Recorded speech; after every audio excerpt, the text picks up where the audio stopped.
Beleza, pessoal. Esse aqui é um outro instrumento que nós já vimos na sala de aula, tá? Esse aqui é o paquímetro. É um instrumento mais versátil que tem no uso da mecânica para nós, tanto para o pessoal da manutenção, como quem é mecânico de produção, na construção de peças, tá certo? Mesmo os eletricistas usam bastante um paquímetro para fazer alguns aferimentos. E por que que ele é o mais versátil que tem? Vocês vão perceber que eu consigo fazer diversos tipos de medidas com ele com bastante praticidade, tá?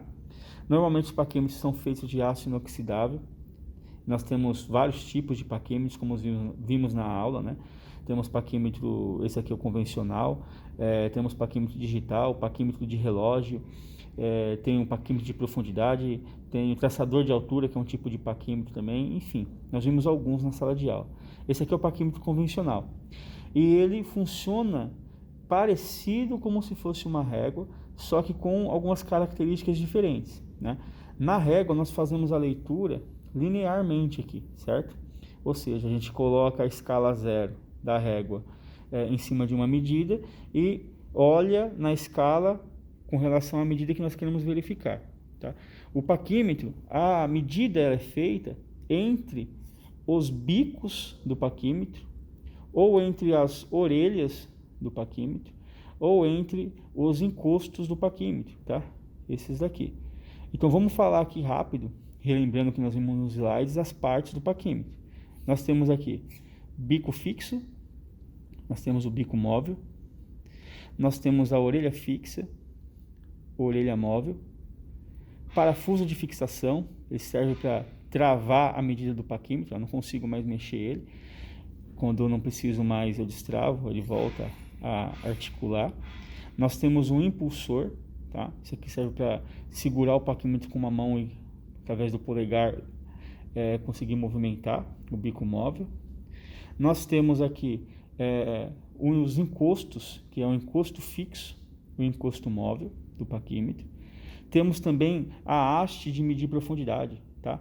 E qual que é a característica disso aqui tudo? Olha só que interessante o paquímetro. Quando nós abrimos a uma determinada medida aqui no paquímetro, por exemplo, eu vou abrir essa medida com 20 milímetros de comprimento, tá?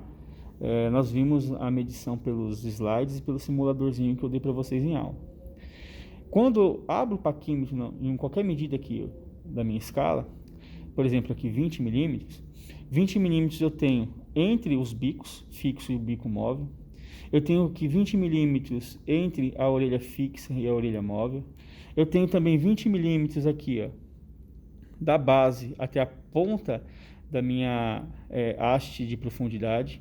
E eu tenho 20 milímetros também aqui atrás entre os meus encostos. Entre o encosto fixo e o encosto móvel, eu também tenho 20 milímetros. Por isso a versatilidade do paquímetro. Eu consigo fazer bastante tipos de medições de perfis distintos com o paquímetro, tá? Então, por exemplo, se eu quiser verificar medidas externas, as medidas externas, a gente usa o bico móvel, os bicos do paquímetro, o fixo e o móvel. Então, para medir diâmetros, por exemplo, ó, eu venho aqui, vou colocar o diâmetro entre o bico fixo e o bico móvel, tá certo?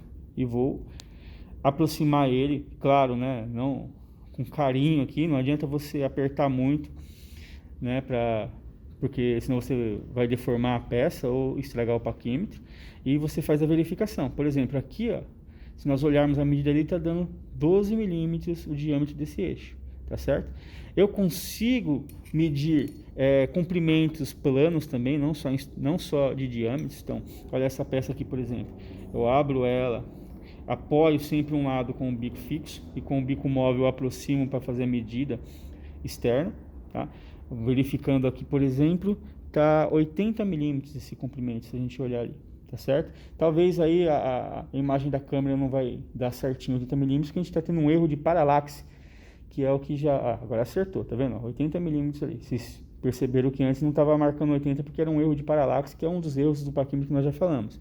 Eu consigo medir rebaixo com ele por meio dos encostos fixos e do encosto móvel, né? Então, eu apoio o encosto fixo em um determinado local e uso o encosto móvel para verificar a medida. Por exemplo, aqui, ó, desse rebaixo, ó, posso encostar aqui o meu encosto fixo, e aproximar lá atrás. Percebe que está aproximando lá atrás o quê?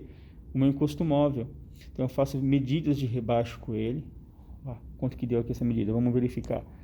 Tá com aproximadamente 14 milímetros, 14,1 décimo, 14 milímetros e 1 décimo, tá certo? Eu consigo fazer medidas de diâmetros internos com as orelhas do paquímetro. Então, olha, eu vou pegar um furo aqui para medir. Lembra que eu falei lá na escala que ele não era o instrumento mais adequado para medir diâmetros, né? Nem de furos, nem diâmetros externos. Mas aqui com a minha orelha, eu consigo medir diâmetro de furo. Você encosta a orelha fixa dentro e aproxima a colheira móvel até a outra extremidade do diâmetro. Então, consigo fazer medições de furos, tá certo? Beleza? Ok? Eu consigo fazer medições de profundidade com a minha haste. Então, se eu tiver, por exemplo, aqui, ó, uma peça apoiada e eu quiser medir uma determinada profundidade, eu posso vir aqui com a haste de altura, apoio a haste plana do paquímetro e com a haste ali, ó, olha a haste descendo. Com a haste eu consigo fazer medidas de altura com ele também, tá certo? Por isso o paquímetro é o instrumento mais versátil que tem na mecânica. Consigo fazer bastante medidas com ele, tá? Claro, nós temos que escolher o paquímetro também de acordo com a precisão que eu preciso na peça que eu estou medindo. Esse paquímetro aqui, por exemplo, se nós olharmos no nônio, né, que é essa escala de baixo, nós vimos lá na apresentação de paquímetro que eu tenho duas escalas no paquímetro. Eu tenho a escala fixa e tenho a escala móvel. A escala fixa, como o próprio nome diz, ela é fixa aqui. E a escala móvel, chamada de nônio ou vernier, essa que está deslizando aqui, que carrega o nome dos físicos que desenvolveram o paquímetro, tá certo? A escala do nônio e do vernier é que me traz a precisão do meu paquímetro, né? O fundo de escala dele. Por exemplo, em cada tracinho que nós estamos vendo nesse paquímetro aqui, né? Isso varia de paquímetro para paquímetro, mas nesse paquímetro, o meu nônio, cada tracinho é 2 centésimos, tá? Então, esse paquímetro me dá uma precisão de 2 centésimos de medida. Então, se até 2 centésimos me atende a precisão que eu estou verificando naquela peça, esse paquímetro aqui já pode ser usado, tá certo? As demais propriedades do paquímetro nós já vimos na aula. Então, fica aqui para vocês só entenderem como é que é o manuseio, né? Como diria aí o nosso amigo Pedro, falta o traquejo para vocês conseguirem dominar o instrumento. Quando voltarmos nas aulas presenciais, vocês vão ter contato com o paquímetro o resto da vida de vocês aí na vida profissional, beleza? Valeu, obrigado.